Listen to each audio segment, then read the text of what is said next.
El ingreso del maíz en las áreas marginales a través de la fecha de siembra tardía redujo la expansión de la soja en estas áreas.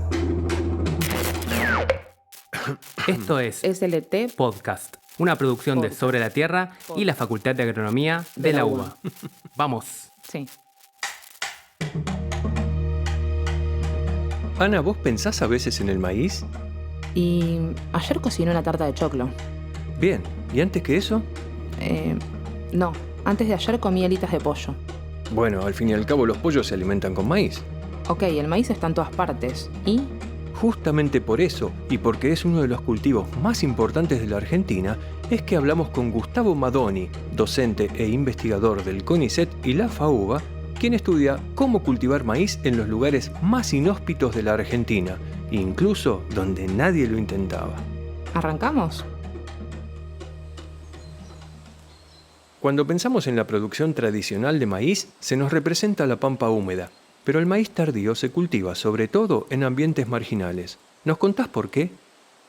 En realidad el maíz tradicionalmente se desarrolló en Argentina muy fuertemente, lo que es la pampa húmeda, que para que el público lo entienda, es una zona caracterizada por tener suelos profundos, ricos en materia orgánica, que eso favorece el crecimiento del cultivo, pero sobre todo un régimen de precipitaciones que supera los 800, 900 milímetros al año y que tienen una buena distribución de lluvias, solamente un periodo restrictivo, que es en general la primera quincena de enero, desde el punto de vista de las lluvias, hay menos lluvias en esa quincena, que con el manejo del productor, que después vamos a hablar más tarde, en lo que es fecha de siembra, normalmente los rendimientos son de secano, porque es decir, solamente se produce maíz en Argentina en gran proporción a través del régimen de la lluvia, nada más, con muy poca superficie aún dedicada al riego, aunque esto va en aumento. En esa zona en particular se produce sin riego y con rendimientos de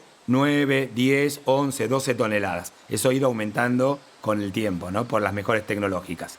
Esa es la zona núcleo tradicional, que es lo que llamamos la pampa húmeda, que para que geográficamente la puedan ubicar, involucra lo que es el norte de la provincia de Buenos Aires, sur de Santa Fe, sur de Córdoba, con toda esta característica que acabamos de describir. Sin embargo, hoy se produce maíz en lo que alguien podría llamar ambientes marginales.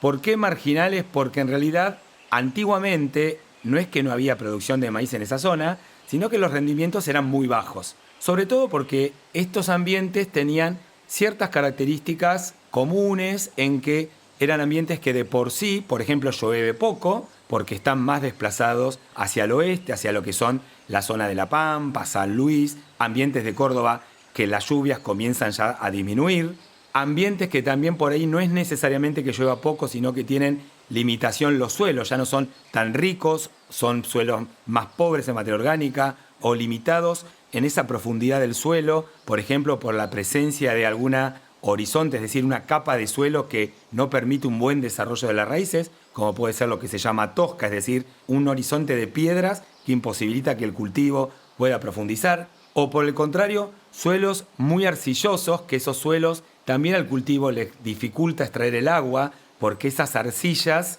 que son mayores que la que podemos encontrar en la pampa húmeda en contenido, retienen mucho el agua y hace que las raíces no se desarrollen bien. Entonces, esos ambientes los podemos llamar marginales y hay un agregado más, que en muchas de estas zonas marginales, que después vamos a explicar, que están muy distribuidas en distintas partes del país, por fuera de la zona núcleo, también ocurre que a veces no es que llueva poco, sino que hay una variabilidad entre años muy grande en las lluvias.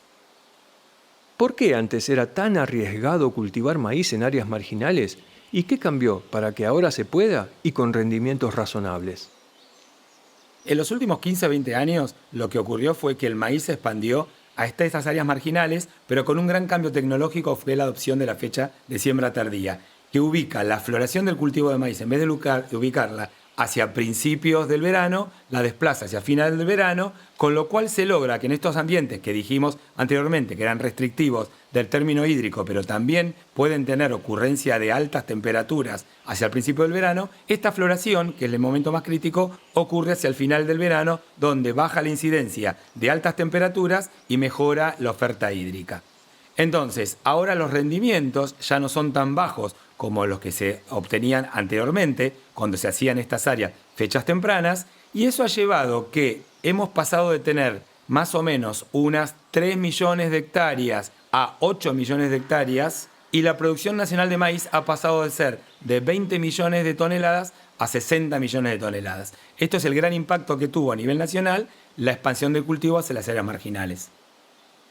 ¿Cómo se llegó a la idea de simplemente sembrar más tarde? ¿Qué nuevo conocimiento o tecnología lo hizo posible? La adopción de la fecha de siembra tardía era algo que, el concepto de fecha de siembra tardía era algo que estaba planteado hace muchos años, aún por la zona núcleo.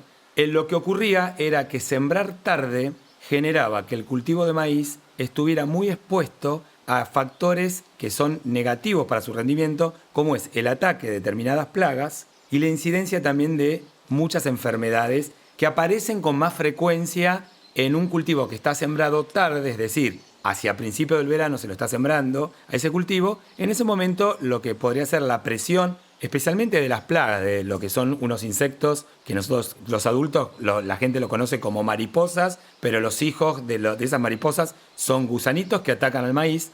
Era muy fuerte el ataque del maíz cuando se lo sembraba tarde, lo que implicaba el uso de insecticidas con muchas aplicaciones y no necesariamente con mucha efectividad por las condiciones que tiene esa plaga cuando ingresa al cultivo, ¿no? Cuando los gusanitos perforan y entran, ya es muy difícil de llegar con el control del insecticida. Entonces era una técnica desestimada.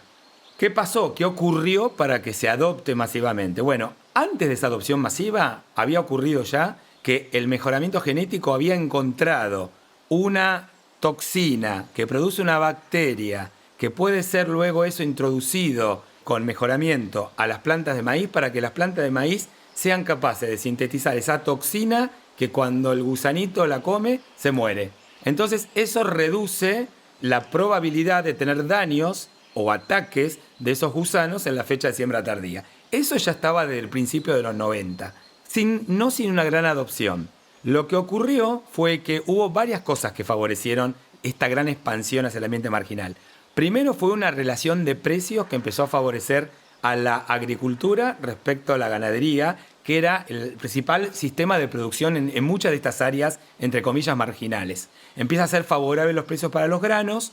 También hay un cambio, un ciclo muy húmedo que se dio, que favoreció que en algunos de estos lugares que no se hacía, como decía recién, prácticamente agricultura, se hacía ganadería, empezó a ser más húmedo, empezó a llover más y también empezó a aparecer la incidencia de agua subterránea, que llamamos napa, los agrónomos, con la facilidad entonces que ahora estos cultivos estaban siendo sembrados en un lugar donde antes llovía menos, que ahora llueve más y que tenía el aporte de la napa. Y que estaba entonces esta tecnología para decir, bueno, ahora puedo sembrar en estos ambientes, pero que además si lo siembro tarde tengo las ventajas que habíamos aprendido de reducir la incidencia de altas temperaturas, incluso de deficiencia de agua. Tengo la tecnología para no usar tanto insecticida y en muchos de estos lugares incluso tengo en profundidad una napa que me alimenta el cultivo.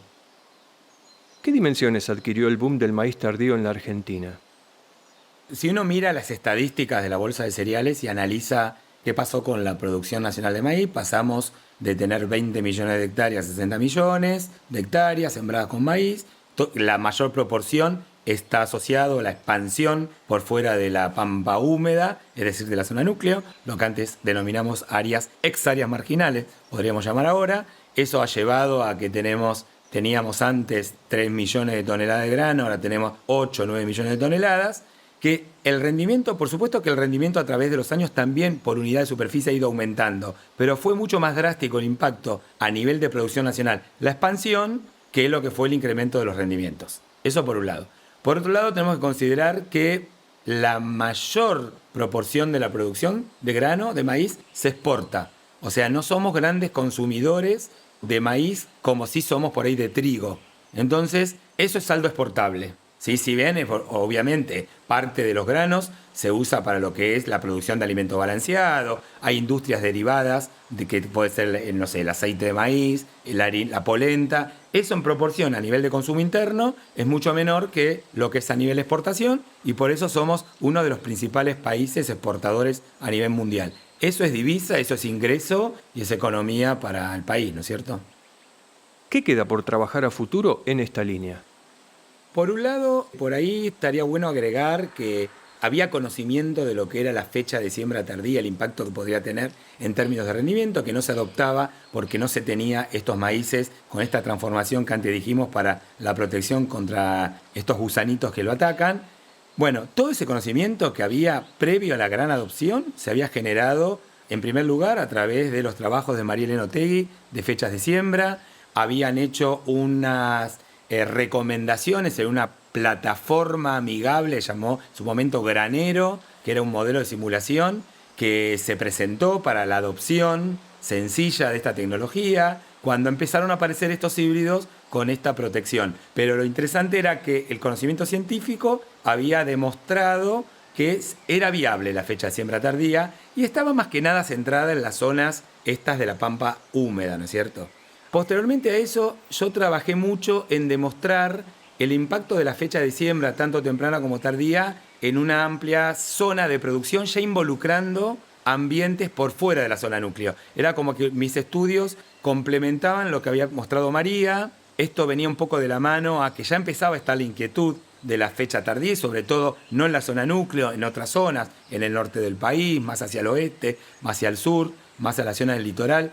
Entonces, en los trabajos míos, de alguna manera, trataban de hablar de estas distintas restricciones de clima, tanto agua como temperaturas extremas, incluso heladas, que podían hacer variar la decisión de la fecha de siembra.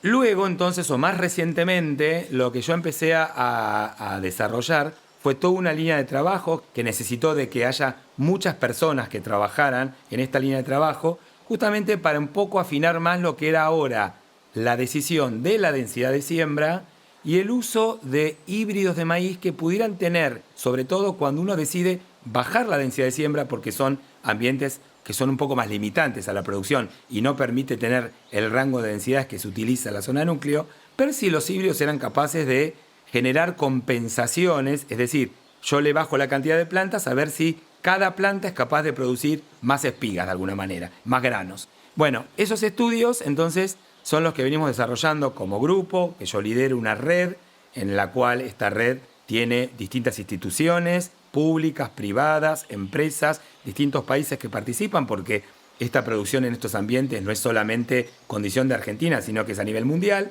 Esta red lo que tiene interesante, entonces, como les decía, es esta colaboración, esta representatividad a lo largo del país. Tenemos un montón de localidades en ambientes subtropicales, en templado frío, que tienen esta característica de ser más restrictivos o más complicados para producir maíz. Y entonces estamos generando conocimiento, volviendo a pensar en cuál sería la densidad, cuáles serían los híbridos que permitirían tener pisos de rendimiento más elevados y más estabilidad en esos rendimientos. Eso, por supuesto, que como yo decía recién, no lo hago solo, yo lo lidero, pero hay un montón de grupos de gente que está trabajando, un montón de estudiantes de grado, un montón de estudiantes de posgrado, y generando conocimiento y transferencia al sector productivo. Y acá termina Sobre la Tierra Podcast. En las voces, Anabel Valentini, Sebastián Tamashiro y Pablo Roset. Los y las esperamos en el próximo episodio.